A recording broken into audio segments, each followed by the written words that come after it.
Hello and welcome to our Page Society webinar. I'm Nicole Graney and I'll be your page host for the webinar. Thank you so much for taking the time out of your busy schedule to participate in today's session.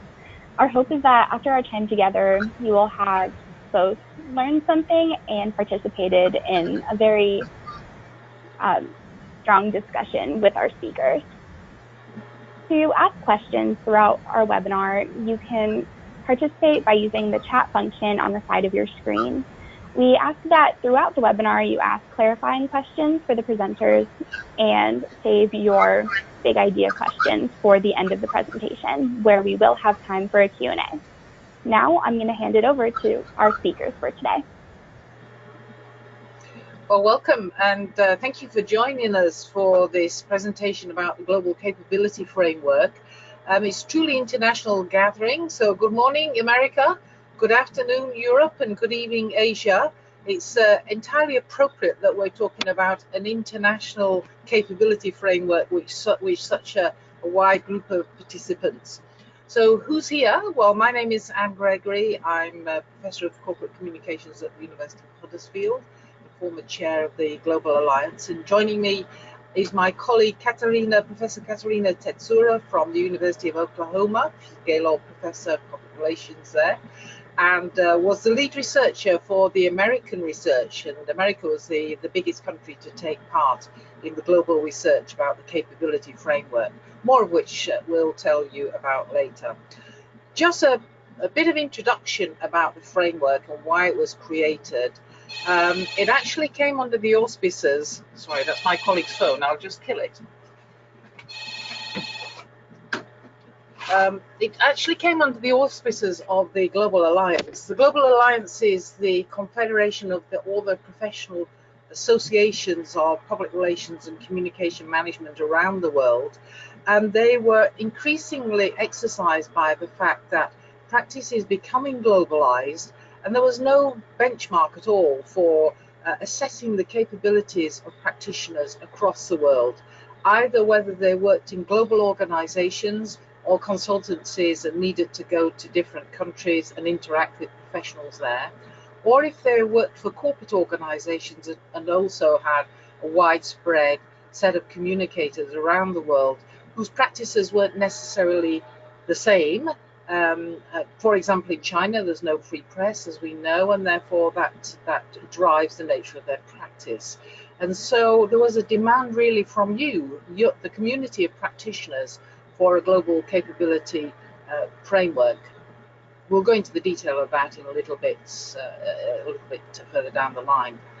But at the same time, in parallel with this, we know that Page has been working on what it calls the new authenticity system, which asks professional communicators and senior communicators, what now for the profession?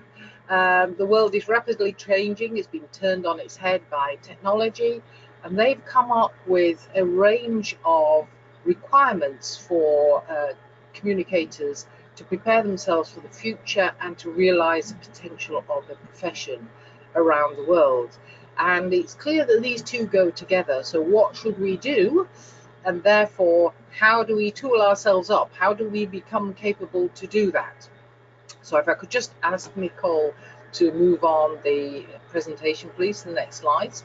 So what we intend to do today is precisely this. We want to link the authenticity system, which is the new Page research about to be released, but if you don't know about it, this is the first you'll have heard of it, so we'll introduce you very briefly to that, and then set up a discussion around why the global capabilities help to underpin your ability to enact the new role for corporate communicators. We're going to demonstrate to you a little online tool that helps you use the global capability framework in practice so that you can map out a professional development plan that's unique to you as a senior practitioner, but also for your team. And Katerina is here because she's got the detail about the US, and we suspect that most of you will have come from the US today. And she's going to go into the research and why there are a specific set of capabilities for the US. So if we can move on, again, Nicole, please. So just to remind you, if you haven't seen it, what the Page Authenticity System is, some of this may not be entirely new to you, in that you can see that three elements of it actually build on the fantastic work on corporate character that Page has been doing. But there's sort of redefinition of this. So the first element of the authenticity system is around brand. And brand is really about identifying, embedding, and activating the very differentiated character of the organization, its DNA, if you like. So this is really externally focused, and it's about identifying what the brand means for all the stakeholders who engage with it at any point in their touching of the organization. The second area, which is around culture, is really about the internal culture of the organization. So it's everything that the organization does, believes, stands for, what its values are, and importantly, things like its architecture, management tools, decision-making processes, all define the culture of the organization. And then social value, really, and we know this to be true increasingly, is about how the organization demonstrates that it's adding benefit to society. And by doing that and getting support from society as a whole, it sort of assures its license to operate into the future. So those three elements constitute developments around the corporate character. And then underpinning that, really, and running parallel with it, are really the issues around how to be a competent and capable communication technologist of the future. This is about how we can earn trust and gain trust in a world of distrust, how we help shape the digital future, and how we make sure that we're absolutely up to date and proficient in communication technologies. So this is really about using data and techniques to optimize performance across all channels and platforms, whatever they might be and whatever the requirement of those channels and platforms might be. So if we go on to the next slide, please, Nicole. So it's fairly obvious from this then that if you're going to do that amazing job, there are certain capabilities that senior communicators and their teams are going to have to master so that they can add real value and demonstrate real value to their organization. So really the global capability framework mirrors a lot of the work that Paige has been doing by demonstrating how then the sort of scope and range of the profession is articulated into a number of statements which are sort of in best practice you must be able to do X, Y and Z. So we do belong to a globalized profession. There is currently no global professional capability standard across the world. There are some frameworks, you might know them much more as competency frameworks. They tend to be Western orientated, they tend to be quite dated and dateable. But the research team, which I'm going to tell you about in a minute, actually came up with this new approach, capability, which has actually been adopted by other professions such as nursing and engineering, because it is less cumbersome. It has a level of elasticity about it, which allows for local interpretation, which allows for particular context within organizations and within countries. So I'll just point to the research team now, if you could bring up the next slide, Nicole, thank you. So this is it. The research was led from here in the UK. I was the research director. It was my great privilege to be able to do that. You will see the countries that participated: Argentina, Singapore, Australia, Spain, South Africa, Canada, Sweden, and of course the USA. And that's why there's a big red arrow next to Katerina. She was our star researcher over in the US. So what we did was, for each of the 9 countries represented here, we came up with a country framework, a 3-part research project. We undertook a Delphi study, we did focus groups, individual interviews across all our countries. We asked experts, we asked practitioners, we asked employers about what the potential of the profession was and what the capabilities were that encapsulated that potential. It was a rigorous piece of work over 2 years. And what we did with those 9 country frameworks, then we met for a couple of days, the whole research team, all of whom have experience working in a wide number of countries overseas. So you can tell from his photo that Gregory Huff in Singapore is not Singaporean. He's actually Dutch, and he's currently working in Denmark. And Katerina is Russian by origin, so she knows Eastern Europe and Russia really well, as Australia. Alex Deveni knows France well, and I've worked in Indonesia and in parts of the Far East as well. So we're all knowledgeable of public relations and communication professions across the world. And so what we did was we disaggregated the country frameworks, and we came up with some statements which we felt best reflected practice around the world, and where we could all agree some of our precious and hard-earned capabilities individually within our own countries we sacrificed because we recognized that they were actually more national than international.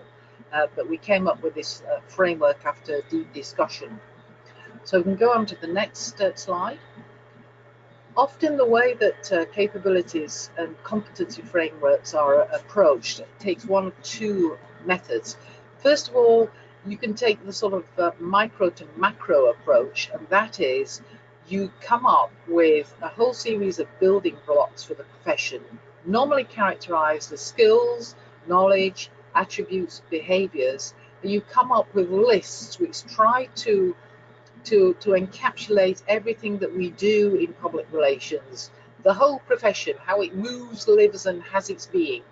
And they tend to be at levels, entry level, intermediate level and senior level, and they tend to be very comprehensive lists. They capture everything that we do. The Global Alliance actually did that as a first part of the project, and we came up with a comprehensive 42-page document, which of course is very difficult to use. It's not particularly flexible, and as I mentioned before, tended to be Western oriented because that's where all the frameworks are. The other approach is to actually take the other end of the telescope. So you try to capture the richness of the profession in as few a number of statements as possible. And under that, you'll put a few, under each statement, you put a few explanatory statements, and you allow then a level of interpretation that accommodates different cultures, different media systems, the whole context in which public relations is practiced in different parts of the world can be embraced if you're not too prescriptive. So that's the approach that we did. And the capability approach, if we can go on to the next slide, please. Thank you. Really addresses three things. It addresses the needs of the individual. And we know when I was in practice, particularly when I got to senior practice level, I had less hands-on experience than some of my more junior colleagues. And they were much more expert at me, particularly in social media, for example, because they were of that generation. And I make career choices, so I didn't always want to be fantastically, and neither was it necessarily for me to be fantastically well capable at every element of public relations work. So the reality is that as individuals, we make choices about what our career is and what we need to be proficient at any one particular time. So it's about the individual and giving agency to the individual. It's also about an organization and its needs. And we are required to do certain things in our organizations. And if you work in banking and for government, you'll be in a highly regulated profession. Whereas in other professions, some of the technology companies, there's less prescription about how you go about things. So context again dictates what the organization might demand of you. And finally, as a profession, we too, as the page research indicates, are redefining ourselves constantly as things change, and therefore we need to have a capability framework that embraces a developing and emerging profession. And certainly not having prescriptive statements helps us do that. So I'm going to hand over to Katerina now, because I've talked for far too long, and she's going to take you through the American capability framework. So Katerina, thank you. Thank you, Anne. Good morning, everybody. Good afternoon and good evening. And set up a very nicely set up the background for what we have done here in the United States. Again, we were one of the 9 countries who participated in this fabulous project supported by the Global Alliance and the organizations and associations around the world.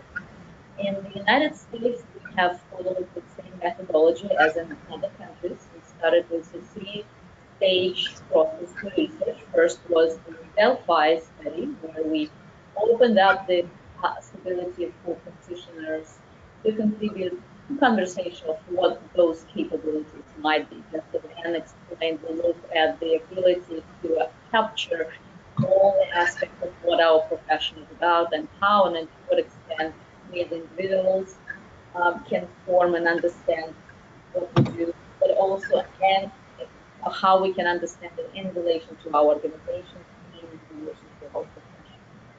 So the Delphi study was the first stage. The next stage was to capture as many of the opinions as possible through a survey that we conducted with members of PRSA as well as many other organizations here in the United States.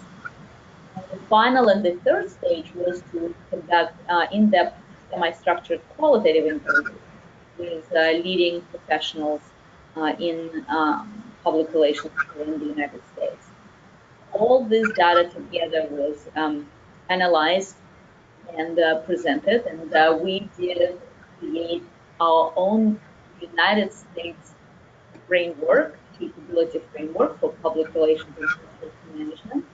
And then all other countries have done the same. So in the early 2018, I believe, we got together in London, all of our researchers around the world, and we discussed each and every country framework to come up with the global framework that became a quintessential part of our results. So let's talk a little bit about what this UA's capability framework looks like and how we identified those capabilities based on the three-stage research of practitioners here in the United States. If you, I can get a next slide, please, Nicole. So we identified a total of 14 capabilities plus one, as I called it, very late in the qualitative interview stage.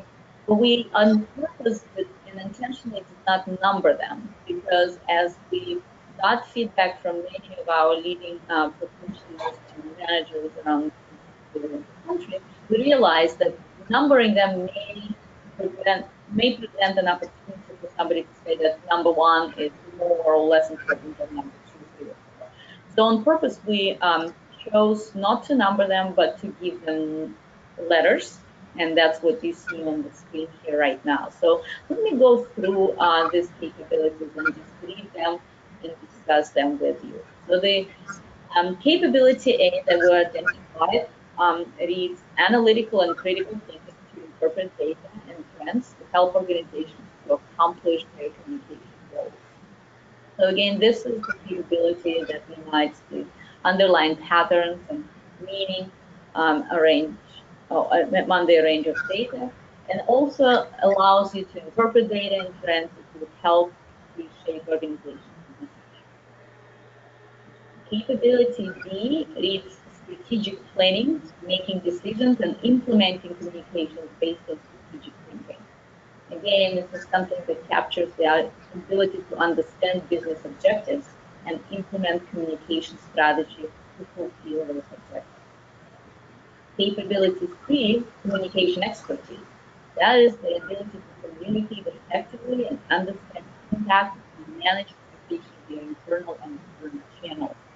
Of course, this is a more specific capability to communicate across all media types and also be able to intentionally guide organizations' communication efforts to correct public oriented constituencies and different markets.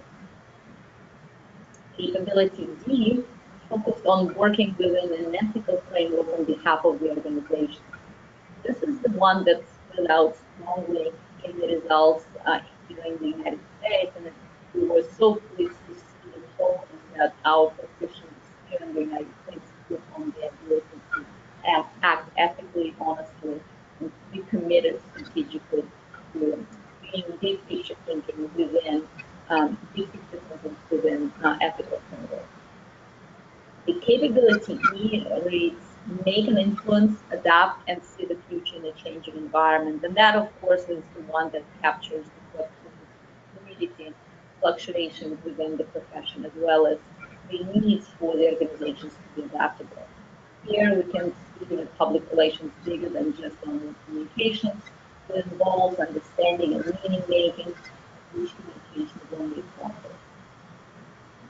Capability. Excuse me. Yes. I'm sorry. Could you try unplugging your mic? The sound is coming through a little bit distorted. Oh, okay. Let me see if I can do that. How does that sound? Thank you. Does that sound now back to your regularly scheduled programming. All right, well, let's try this a bit and then see if we can do that. All right, so capability F is to build and manage relationships and finding out how to do it. So we talk about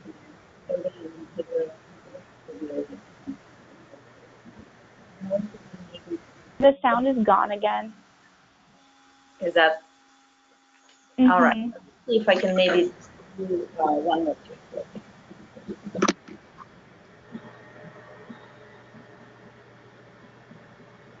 How about this? It's perfectly universal. Is this a little bit better? Yes. Okay, let's see if I can maybe stay with this right now and then see how we go. All right, capability G, to have a broad understanding of the global world and its diversity. This is the idea about understanding the work within diverse legal frameworks and cultural frameworks around the globe, and also to follow and understand people and events worldwide. Let's switch to the next slide, please, so that we can finish the list of our capabilities from the US framework. Capability H is to understand business operations and financial aspects of business. This is something that, again, our US respondents and participants emphasized greatly. That is the ability to successfully manage business imperatives of finance, employees, and communities, and also being able to understand the success behind the organization, to showcase the value of our craft as public relations practitioners. Capability I is to conduct successful research, to understand and analyze all the data available. And you can probably guess that I was very excited about that as a researcher myself, to see that this capability to understand, conduct, and analyze primary and secondary research on behalf of the client really issues very important for our respondents and practitioners here in this space. Capability J is to create and tell stories to engage and connect with the publics. Again, this is one that leads to specifically creation of content with different platforms, including social, print, and broadcast applications, and also being able to share that story within the organization as well as outside the organization. Capability K is to manage and solve problems and crises effectively and quickly. That is, of course, to understand and communicate complex issues to others and serve as a primary source of crisis communication.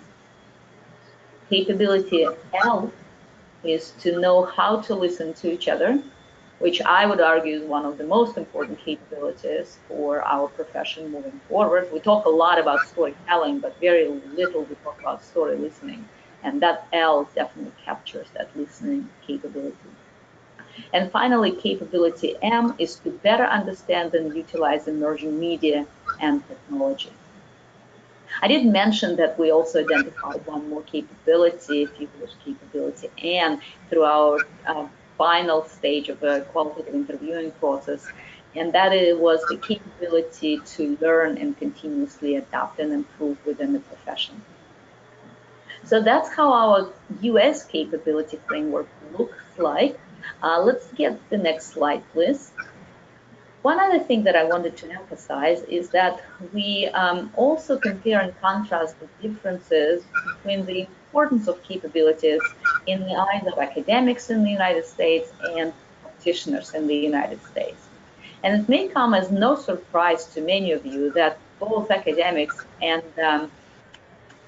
educational professionals and practitioner professionals came up with this idea that the three capabilities are perhaps the most important, and we were all on the same level as far as these capabilities go.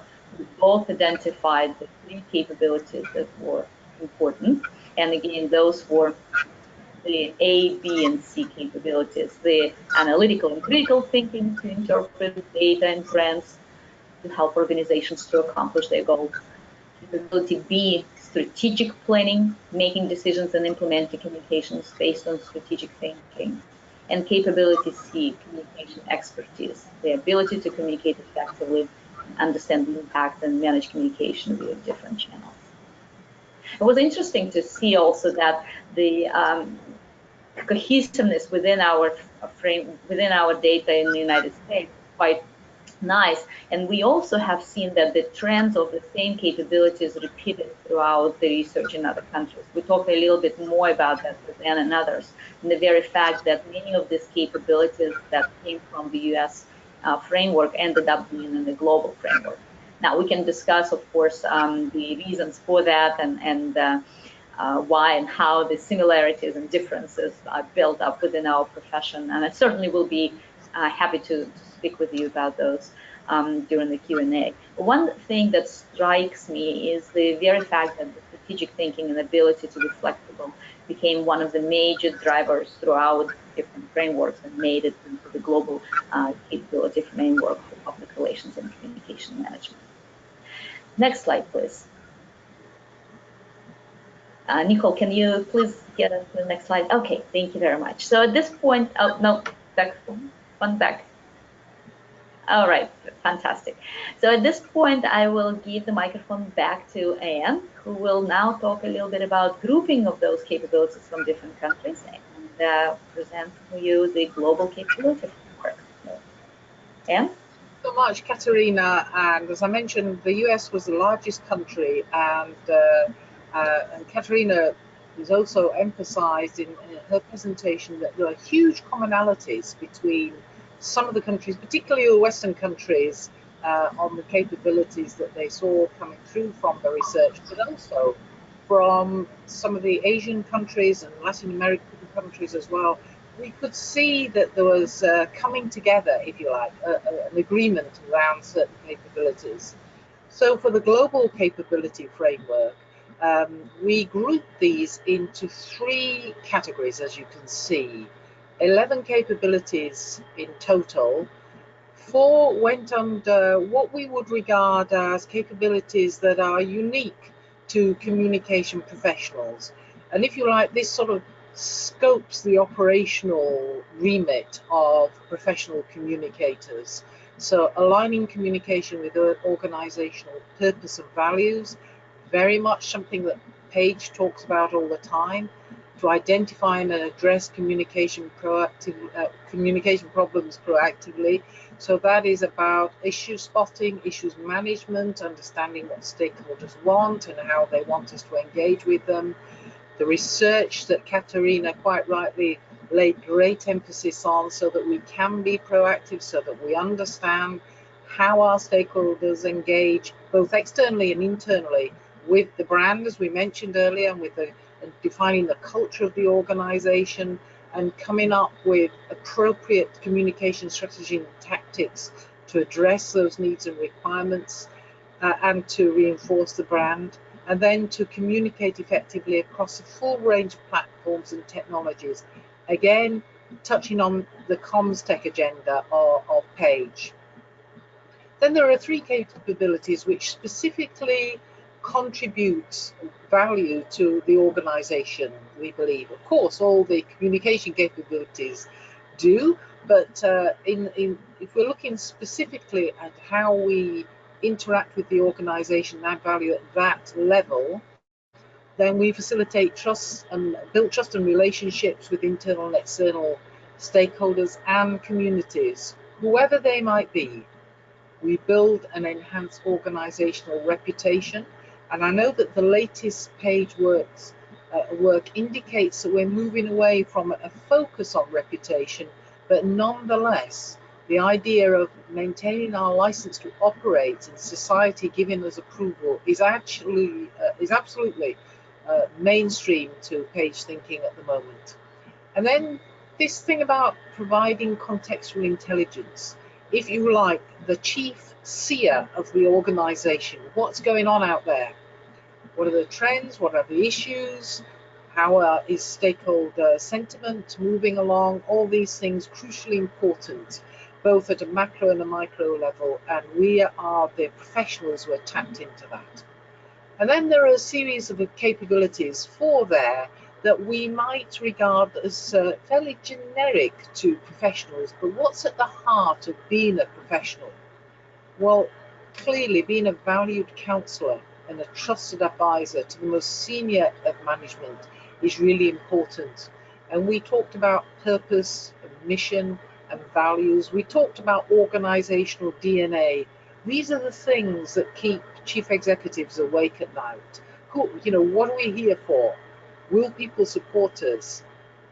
And then secondly, we provide leadership within the organization because we're attuned to what decisions need to be made, and crucially how they should be made and how they impact on others.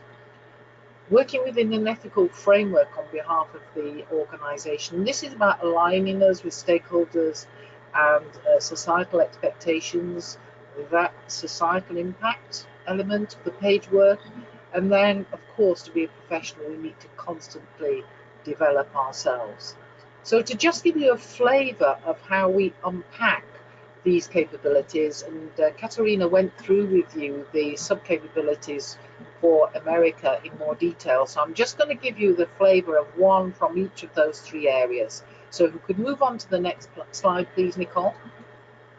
So to align communication strategies with organizational purpose and values, you can see here that at the communications level, our job is to align organizational objectives with communication objectives.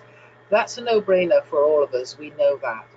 But the second one, which is more interesting, I think, is around acting as an architect of communication plans, which is actually designing the whole communicative impact of the organization around enacting values and purpose and the policies of the organization. This is where the leadership element comes in, really. So we're not just a deliverer of plans, we're an architect. We're an architect of the DNA of the organization. That's profoundly important.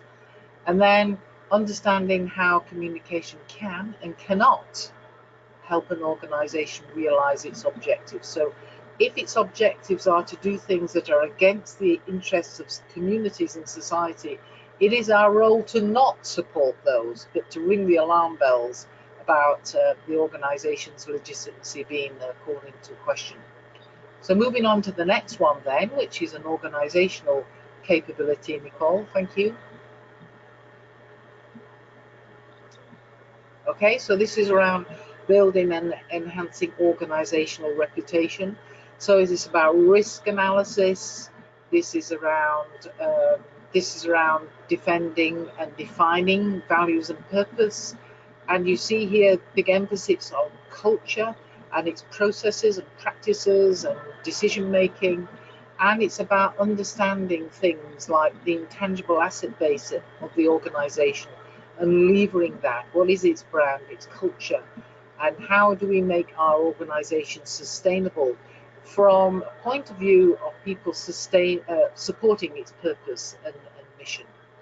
And then finally, looking at these professional capabilities.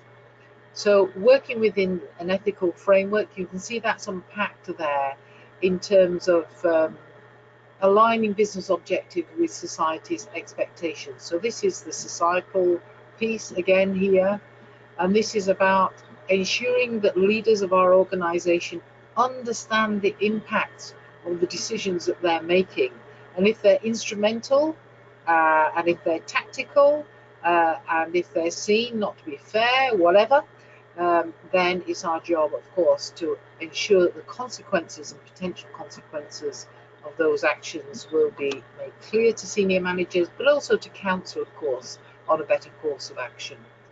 And then understanding and applying ethical frameworks and understanding that we as practitioners, our first obligation is to society. That's what all our codes of ethics say, because it's only by making the organization good and understanding how it will be accepted by society that we ultimately serve our organizations best. So just moving on then to the next slide. So in sum, again, those are the capabilities. If you want to look at the full document, and it's here, if you go to the website at the bottom there, you can see what each of the countries that we did the research in, some of the special features of the research in those 9 countries, but the full document with all the capabilities laid out can be accessed at the website that we've mentioned there, and all country frameworks as well, incidentally. Okay, next slide. So that says effectively the same thing, doesn't it? So we'll pass on to the next slide. Just to let you know that what we're doing as well is actually rolling out the research to other countries. So Indonesia, Malaysia, UAE is taking this on board. Turkey is very interested as well. We're just setting up a study in Turkey. So we're actually rolling this out. Studies have also been done in Colombia and Ecuador in Latin America, apart from Argentina. And we again see, even in those new pieces of the research, that there is broad alignment on capabilities. Although there are important differences, and we can come back to that if you want to ask questions about that. But the way that some senior practitioners have found this particularly helpful are really in 3 dimensions. The first is that having a document like this, an external reference point, is helpful as an external reference for senior communicators who sometimes find it difficult to persuade people who are on the board to their way of thinking, and having an external reference point is actually helpful on that. And just looking at the range of capabilities shows the huge scope of the role of communication and its depth within an organization. And for those of us who struggle to say, well, really, all you're about is marketing communications, I think we're almost over that one, but it keeps coming back to bite us, and particularly with big data, you know, the push towards, well, you're just a part of marketing needs to be resisted for us. And having this external point of reference is quite useful. And it's also helpful to help senior practitioners articulate your own and the team roles, because what we're not saying is that everybody has to be fully capable at all these things. But we can say within the team, we would expect these range of capabilities to be displayed. But it's up to you as a senior communicative leader to decide what responsibilities should be taken on by what members of the team, or to use this as a way of identifying gaps in team expertise that you might want to fill in the future. And the important thing as well is that the capability framework, because it is embracing and comprehensive and robust, but it's not too prescriptive, but it allows you to decide for yourself and in your context what's appropriate for you. Okay, if we can move on, please, Nicole. So what we've done is to develop some software as well, which allows you to actually use the capability framework in practice. I'm going to demonstrate this in a minute, but just to give you a word of explanation, on the left-hand side of the screen now, you can see that you're able to construct personal profiles. So there's a smaller radar in the middle, as you can see. And in the middle of the screen, this might be somebody's current capability. The bigger radar on the screen as well is where you might want them to be in, say, 5 years' time. So it's not saying that everybody has to be 100% as everything, as I said before. It means that you can build up personal profiles, and this has proved incredibly useful, particularly in appraisal, for example, when maybe a colleague has filled this something like this in for themselves, and you as their senior manager might do that, and it opens up a discussion about exactly what their career options are, what role you want them to play in the team, any weaknesses that they may have, or strengths that you might want to build on and amplify. But on the right-hand side of the screen, you'll see as well that we're able to do team profiles. So there's just a couple of colors here for clarity's sake. So the purple profile might be one team member, green one might be another team member, and you can overlay as many team members as you want on a one radar chart, so that you as a senior manager get a proper understanding of the capabilities, a visual understanding of the capabilities of your team, which again can be used by them and by you to open a discussion about what you need to be doing into the future and how you need to develop as a team. So if we go on to the next slide, please, Nicole. What I'm going to do now is to open up the demonstrator site for you. And if you want to get online, this is the URL for you to get online. Nicole is going to send out some instructions after the webinar, so don't feel that you have to do that now. But when you go to that URL, you will end up on this landing page here. And Nicole, I am just asking now if you can see my screen properly. So this is the landing page. Yes, we can. That's great.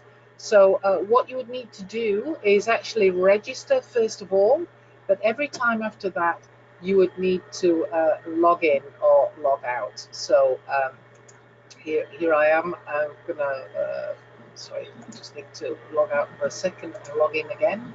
So my email for this particular test is Anne demo.com.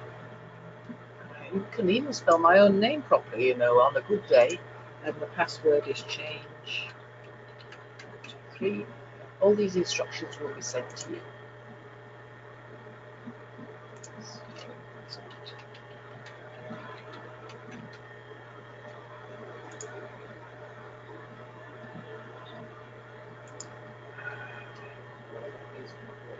Just try one more time. Did when we tested it just before. There we are. So here we are. You come onto this page then, and you can see that it gives you the capabilities down at the bottom there and introduces the framework. And above at the top here, there are some tabs. So I'll show you the framework at the moment. You can demonstrate results and individual profiles by looking at the results tab. There are some resources, and this is a really interesting section because for you, you can make an exclusive resource bank here. So if you work for an organization that has a particular needs of your communications professionals, you can populate the resources with maybe online courses, courses provided by various professional or proprietary organizations, maybe some reading, maybe a mentoring scheme, websites, TED Talks that your team might go to. And I'll show you just a little tab on that. I've just put 1 or 2 things in there to help you. But this is a resource that's provided by the New Zealand Institute of Public Relations. And this is clearly on writing skills, as you can see. And what the New Zealand Association has done is link all its courses, so writing skills for PR and communication, to the capability framework. So you can see here, these are the capabilities that are actually satisfied by going on this particular course. So under resources, you can put whatever you want. And on the help tab, here is how individuals are able to fill in the assessment. So just going to the proper demonstration then, if you go to the framework tab, it automatically will set you up to do a little radar chart for your current capabilities. But what you can also do is actually ask for an assessment of your capabilities in a year's time. And these are your aspirations for where you will be on each capability in a year's time. And the assessment type is whether or not you want to take the full assessment, which is the full 30-odd sub-capabilities, or the core assessment of 11 capabilities. And because time is short, I'm just going to demonstrate the core assessments for you now.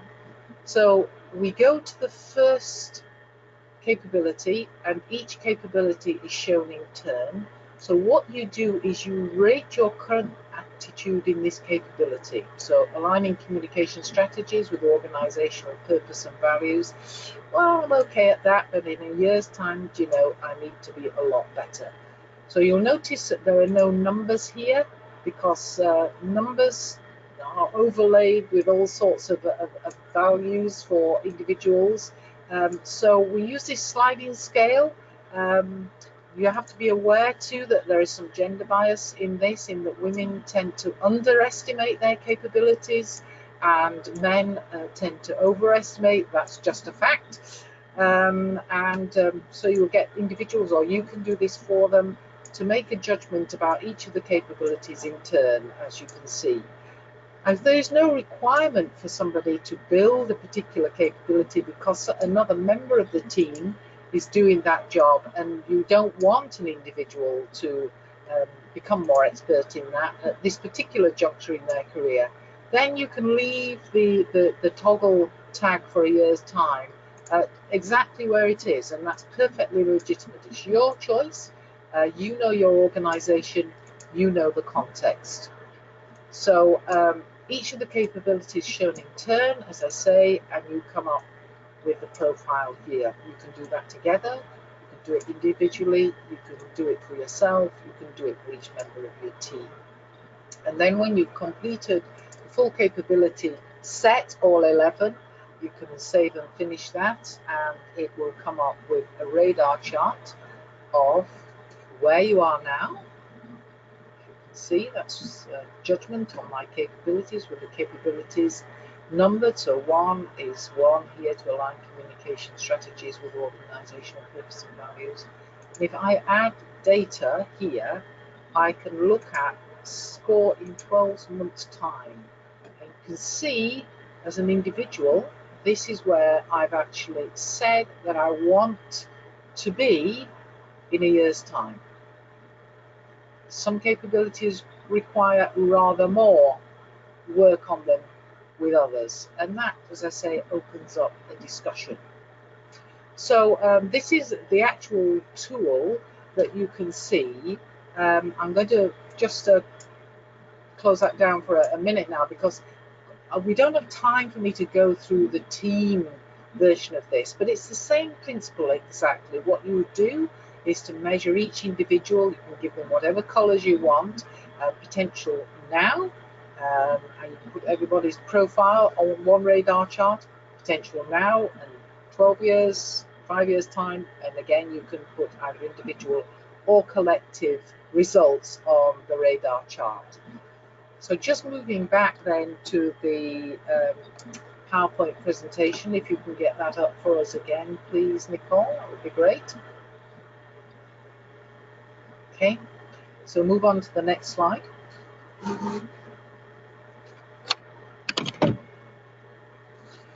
So this software tool is really good, as I mentioned, and these are actual quotes and uses that we've got back from those actually using the tool now. Many senior communicators that I know have been very helpful in providing feedback for us, that it's being used to review team strengths. It's also been used by senior communicators to draw job adverts. So they've actually used some of the statements from the capability framework to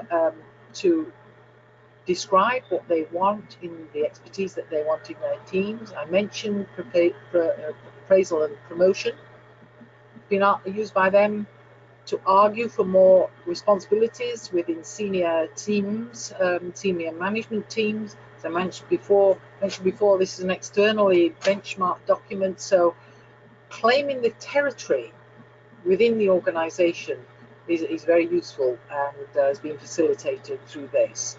And being able to set long-term career goals as well, not just for individuals, but for the whole team. How do we as a team want to move forward? Has been a practical application of the software and of the capability framework. So just moving on again. What we'd like to do is to invite you to share this tool with your colleagues too. You're well able to do that by using the software URL and logons that you're going to be given by Paige after this webinar. And if you could go to the next slide as well, please, Nicole. Okay, and please give us some feedback on this. Is a work in progress. Both Katerina and I are perfectly cognizant of that. It's begun to be used. We want it to be absolutely useful to you as senior communicators. So we look back to your honest feedback on the survey that you're going to get at the close of this webinar. And Katerina, I'm just going to ask if you've got anything to add and any feedback that you've had from America that might be helpful before we say goodbye from us and invite questions. Sure, thank you, Anne. You've done such a wonderful job covering it all, so I don't know if I have anything else to add. One thing I do want to mention, and I think it would be interesting for our participants today to hear, is that specifically in the United States context, what we found fascinating is the fact that even when we talk about strategic thinking and capabilities, right, as the ways to understand how we move the profession forward, often we've seen that our respondents and our participants slide back into the discussion of technical issues and technical roles of public professionals. And despite the fact that we are progressing in our conversations and in our understanding and in our work towards the managerial aspects of the profession and strategic thinking and decision making, we also still very much value and cherish the ability to do simple, tactical things and issues. And the expectations that we are able and capable of doing it as the number one expectation for those who enter the profession is still very much afloat. So I think there's an interesting juxtaposition there of conversations of how we can be really strategic thinkers and big decision makers, and yet at the same time serve very tactical and technical needs for our profession.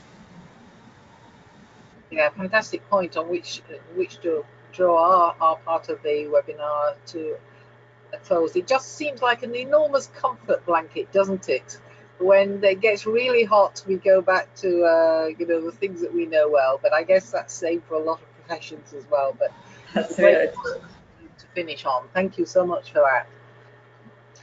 Okay, so we'd like to open up the webinar now for any questions that you might have.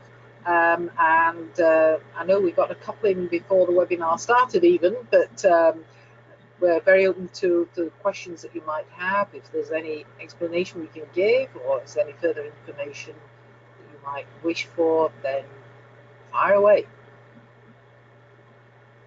Shall we kick off with one that we got before we went online, Katerina, which was around, did you find huge differences around the world? Yes, let's talk a little bit about that, because I'd be interested in discussion and maybe hearing comments and feedback from our participants as well. Well, let me start maybe by saying that when we got together, all our researchers in one room and brought their country-specific capability frameworks, and we started to lay it all out on the big table, as you remember, and looking through the ideas and trying to find similarities. And in fact, we expected that we will have a hard time finding the same or very similar capabilities at first. And what we very quickly discovered is that we have had quite a few similarities within our country-specific frameworks. Now, we have been talking about very similar things, and in many ways, our participants and the respondents were pointing out very specific similar things across the world and across the region, which makes me think two things. One is that this is, I think, is a great indication that our profession is globalized, and the way of how we do public relations around the world might have some similarities beyond our basic surface understanding of how things might be different. But the second thing, perhaps, is also critical reflection, if you wish, in our profession, understanding that still the Western dominance of the paradigms and frameworks that we utilize in public relations, and also the Anglo-Saxon market-oriented approach to public relations, drives a lot of this thinking. We also have done some research with my colleagues on this topic to discover that there is some socialization process that goes into the socialization profession. In other words, what is expected of public relations professionals tends to be repeated again and again in our conversations. And it may be that sometimes we unconsciously reproduce some of those understandings of what the profession should be without clearly looking into ourselves and looking deeply into our specific market needs or our specific cultural differences, and instead just reproducing the expectations that we have heard from year on, year out from some of the dominating markets around the world. Yeah. So that's a little start for a conversation that might require another webinar altogether. So yeah, and we did find some differences very quickly, because I know we've got a question come up from Torben now. There were some differences. So in South Africa, for example, there was a big emphasis on ethical practice, and you can understand why. Bell Pottinger was in full flow at the time that we were doing the research, but also because of some issues around corruption. So ethics was larger in South Africa than in some areas. In the Far East, in Singapore, for example, public relations and communication management is very much seen as nation building.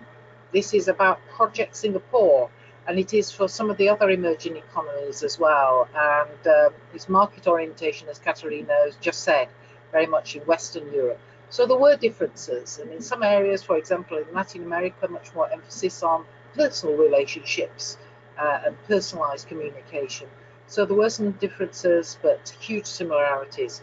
But we've got a question here from Torben, which is the framework available free of charge, and will it continue to be? So what we've agreed with Paige at the moment is that you can use this tool free of charge with your team for 6 weeks. Clearly, we have to do the web hosting for this, and there is some cost involved in that. But you've got this free of charge for 6 weeks. If you feel this is going to be really helpful to you, then you can contact the team, and we can talk to you about that. I know what proprietary products cost, and I have to say that if you wanted to go down the line of this, we can take this one of two ways. One, Paige can either talk to us about this, and it is, we are not, as a group of academics or servants of the profession, out here trying to make money. You will get whatever is available to you at cost, and so we can make that guarantee to you. So either Paige can have it, or you can talk to us individually if you want to incorporate this and customize it for your own organization. And that's exactly what some organizations are doing. They want it very clearly customized to their needs. For example, there's a couple of organizations in Spain who are doing that big time, and embedding it as part of their HR processes. Because this can be used not just for public relations, of course, but it can be used for other professional occupations within organizations. So it's up to you, entirely at your hands, and Katerina and I are not here to do a sales pitch to you. Also, maybe I can also add that we're also working with PRSA here in the United States to make this tool available to PRSA members for free. And that is something that is in the works that hopefully will come up and makes the general US capability framework available. Yes. So any of you who belong to professional associations who are members of the Global Alliance, because the Global Alliance sponsored this work, have free access to this for until the end of this calendar year, and beyond is the proposal. Yeah. Okay, and I think that brings us to time. So thank you both for presenting today. Do you have any final words for our audience before everybody signs out? Katerina? Thank you very much for joining. It's been wonderful to have many participants, and we look forward to your feedback, and to continuing the conversation. Indeed. Please give us that feedback, because we can only make this as good as your feedback tells us. So thank you so much for joining us. Thank you. Thank you. Yes, and I will email you all of the information about accessing the framework at the close of this presentation. Thank you so much for joining, and have a great day. Bye. Bye-bye.